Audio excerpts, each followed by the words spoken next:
Okay, so on first fire up, you want to basically heat this up to 250 degrees centigrade and then tighten this together. What you're doing is you're preloading the two, so there's a heat break.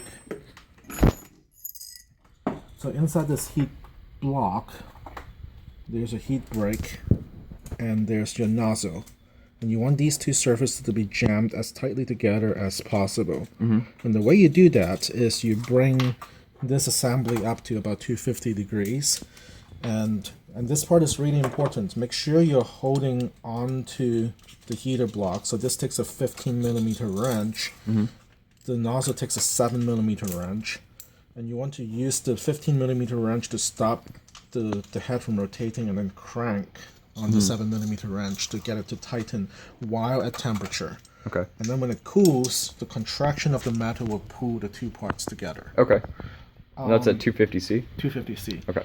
The reason for holding on with the 15 millimeter wrench is you don't want to transmit torque up through this really thin, narrow section. This section has been machined down, so there's only about 0.2 of a millimeter thick wall thickness. If you transmit torque through there, you will break it along. Did you say 0.2 of a millimeter? Yeah. Wow. Yeah. That's pretty thin. That is really thin.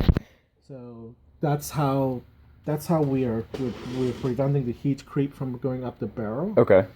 But it's only 0.008 of an inch thick in that section. So if you transmit torque through there, you will crack it. Yeah. So you use this wrench to stop it from rotating, and then you use the other wrench to tighten. Gotcha.